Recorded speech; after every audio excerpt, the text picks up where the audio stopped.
Good morning, students. Today I am going to continue my lecture for Plus 2 Political Science. The name of the chapter is Globalization. As you have already done in my previous lecture, globalization means interconnectedness of different things with one country to other countries, like export import, culture, tradition, moral values, ethics, and so on. Now we will start with political consequences of globalization. One of the debate that has been generated as a consequences of contemporary processes of globalization relates to its ongoing political impact. How does globalization affect traditional conception of state sovereignty? ठीक है, there are at least मतलब 3 aspects आएंगे we need to consider अगर हम इस question का answer दें. Simple level पर अगर हम देखें, ग्लोबलाइजेशन है results in an erosion of state capacity. It means ability of government to do what they do. अगर हम बात करें ऑल ओवर द वर्ल्ड की, द ओल्ड वेलफेयर स्टेट जो है is now giving way to more minimalist state, जो कि बहुत सारे फंक्शंस को परफॉर्म कर रही है, such as maintenance of law, order and the security of the citizens. However, it withdraws from many of its earlier welfare functions directed at economic and social well-being. In place of welfare state, it is market that becomes the prime determinant of economic and social priority. The entry and the increased role of multinational companies all over the world जो है leads to a reduction in the capacity of governments to take decisions on their own.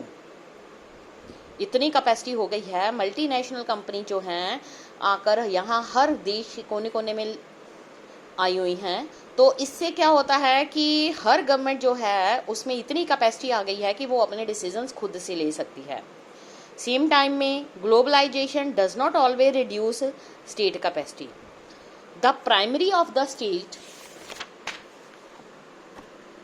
Continue to be the unchallenged basis of political community. It means the old jealousies, rivalries between country have not ceased to matter in world politics.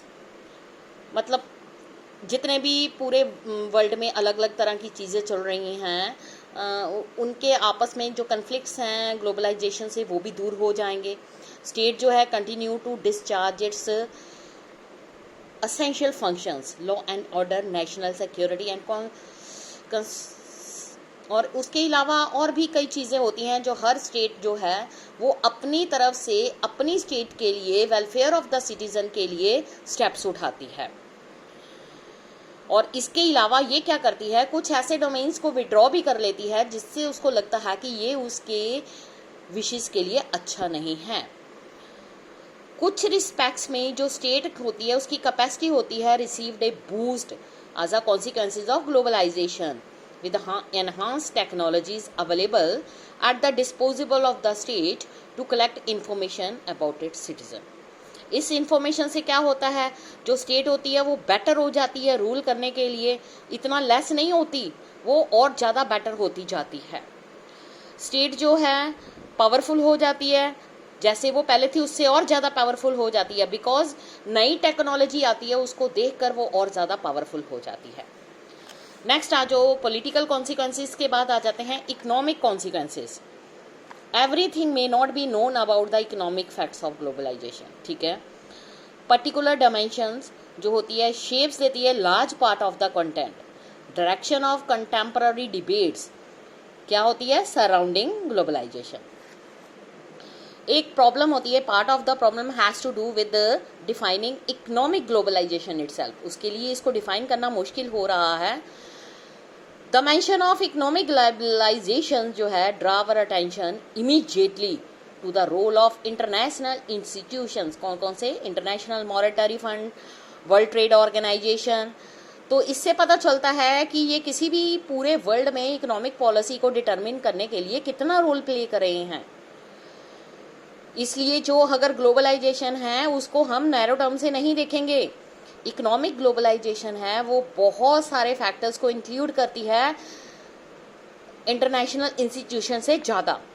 Much broader वे के बारे में अगर देखें तो understanding of economic globalisation requires look at the distribution of economic gain, who get most from globalization, who get less, and who losses from it। ये सब चीज़ें हमें इकोनॉमिक कॉन्सिक्वेंसेस से पता चल जाती हैं। What is often called economic globalization, इसमें इन्वॉल्व होता है economic flow among different countries of the world. कुछ इसमें वॉलंटरी होते हैं, कुछ फोर्स किया जाता है इंटरनेशनल इंस्टीट्यूशंस की तरफ कि पार्टिसिपेट करें, और कुछ पावरफुल कंट्रीज अपना पार्ट रोल प्ले करती हैं। अगर हम एग्जांपल देखें, बिगिनिंग इस चैप्टर में मैंने आपको बताया था फ्लो और एक्सचेंज वेरियस फॉर्म में टेक प्लेस करता है, जैसे कमोडिटीज, कैपिटल, पीपल, आइडिया। जो ग्लोबलाइजेशन है वो ज़्यादातर trade in commodities across the globe. अब क्या होता है, जो भी रिस्ट्रिक्शंस हैं वो इम्पोज की जाती हैं डिफरेंट कंट्रीज़, ताकि जो इम्पोर्ट होता है अदर कंट्रीज़ का उसको रिड्यूस किया जाए। रिस्ट्रिक्शंस होती है movement of capital across countries, उसको भी रिड्यूस किया जाता है। ऑपरेशनल टर्म के बारे में सोचें, इट मीन्स दैट जो इन्वेस्टर होते हैं रिच कंट्रीज़ के, वो अपनी मनी को दूसरी कंट्री में इन्वेस्ट करना ज़्यादा फ़ायदेमंद समझते हैं दैन अपनी ओन कंट्री में। इसमें आ जाता है डेवलपिंग कंट्री, जहाँ पर उनको बेटर रिटर्न्स मिलते हैं वहीं पर इन्वेस्टमेंट ज़्यादा की जाती है। ग्लोबलाइजेशन में flow of idea cross national boundaries में भी आ जाता है ये topic. Spread of internet, computer related services, ये बेस्ट एग्जांपल हैं। बट जो ग्लोबलाइजेशन है कुछ degree of increase in movement of people across the globe means migration के बारे में भी ये स्टडी करती है। डेवलप कंट्रीज ने carefully guarded their border with visa policies to ensure that citizens of other country जो है can not take away the job of their own citizens. For example जैसे इसमें आइल्स करके स्टूडेंट्स बाहर जाते हैं तो ये भी चीज़ें माइग्रेशन में ही आ जाती हैं। अगर हम कॉन्सिक्वेंसेज ऑफ ग्लोबलाइजेशन के बारे में सोचें, it is necessary to keep in mind that same set of policies do not lead to the same results everywhere। अगर इस पॉलिसी के साथ चलें हर जगह सेम रिजल्ट नहीं आते। ग्लोबलाइजेशन ने इकोनॉमिक पॉलिसीज अडॉप्ट की है गवर्नमेंट की तरफ से different parts of the world में। उसके बाद इसने बहुत सारे डिफरेंट आउटकम जनरेट किए हैं different parts of the world में। उसके बाद इसने क्रूशियल अटेंशन पे की है specific context rather they make simple generalisations in this connection. जो इकोनॉमिक ग्लोबलाइजेशन है उसने बहुत सारी intense division opinion all over the world में क्रिएट की है। जो भी चीज़ें सोशल जस्टिस वगैरह के बारे में होती हैं वरीड हो गई हैं कुछ स्टेट कुछ एक्सटेंट तक। इसलिए उन्होंने क्या किया है, जो प्रोसेसेस कॉज करते हैं इकोनॉमिक ग्लोबलाइजेशन उनको विड्रॉल कर लिया है। They point out that it is likely to benefit only a small section of population, ठीक है, while impoverishing those who were dependent on the government for jobs and welfare। इसमें आ जाता है education, jobs, उसके बाद हेल्थ, सैनिटेशन एक्सेट्रा। कि ऐसा नहीं होता इकोनॉमिक, अगर हम पॉलिसीज़ के बारे में देखें तो कुछ हद तक इसने इम्पैक्ट डाला है सिर्फ कुछ सेक्शन ऑफ द सोसाइटी, ठीक है, बाकी जो गवर्नमेंट पर डिपेंड करते हैं उनको इसका कोई फ़ायदा नहीं है। दे हैव, उसके बाद ये भी इंश्योर किया गया है कि इंस्टीट्यूशनल सेफ गार्ड्स और जो क्रिएटिंग सोशल सेफ्टी नेट्स हैं वो मिनिमाइज करते हैं नेगेटिव इफेक्ट ऑफ ग्लोबलाइजेशन, ठीक है, उन लोगों पर जो इकोनॉमिकली वीक होते हैं जिनके पास पैसा कम होता है। बहुत सारी movements all over the world ने ये फील किया है कि सेफ्टी नेट्स जो हैं इनसफिशिएंट है, अनवर्केबल है, इसलिए they have called for a halt to forced economic globalisation. जिससे क्या होगा, इसके रिजल्ट्स के लिए economic ruin for weaker countries, specially for the poor within these countries. कुछ इकोनॉमिक्स ने डिस्क्राइब किया है कि economic globalisation as recolonisation of the world. इससे तो क्या होगा, आप सबको पता ही है कि बच्चे, जब मल्टीनेशनल कंपनी, ये बाहर की कंपनी होती हैं, जब हमारे यहाँ पर आकर अपनी चीज़ों को बेचना शुरू कर देती हैं, क्या होता है मल्टीनेशनल कंपनी में, लैंड हमारी होती है, सिर्फ ये पैसा इन्वेस्ट करती हैं हमारी लैंड के ऊपर, हमारे वर्कर काम करते हैं, उनको जो सैलरीज होती हैं मल्टीनेशनल कंपनी प्रोवाइड करती है, बट उनके प्रोडक्ट हमारी कंट्री में सेल होते हैं। उसके बाद जो बेनिफिट होता है सारा का सारा मल्टीनेशनल कंपनी को चला जाता है।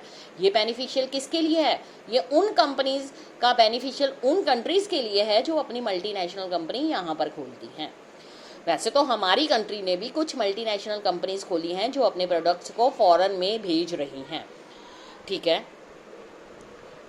एडवोकेट्स जो इकोनॉमिक ग्लोबलाइजेशन के हैं वो आर्ग्यू करते हैं कि ये greater economic growth and wellbeing for large section of population when there is deregulation, ठीक है। Greater trade among countries allows each economy to do what it does best. This would benefit the whole world. They also argue that economic globalization is inevitable. It is not wise to resist the march of history. More moderate supporters of जो globalization के वो कहते हैं कि globalization एक challenge है और responded to intelligently without accepting it uncritically. What, however, cannot be denied is the increased momentum towards interdependence and integration between governments, business, ordinary people in different parts of the world as a result of globalization. ये था economic consequences. आज इतना ही chapter मैंने आपको अपने lecture में explain करके दिया है, तो प्लीज़ आप इसको गो थ्रो हो जाओ। बाकी के कॉन्सिक्वेंसेस चैप्टर थोड़ा सा छोटा ही है, इतना ज़्यादा लेंथी नहीं है और इजी है, ठीक है। इसमें थोड़े से टॉपिक रह गए हैं जो मैं अपने कल के लेक्चर में आपको एक्सप्लेन करूँगी। Thank you students.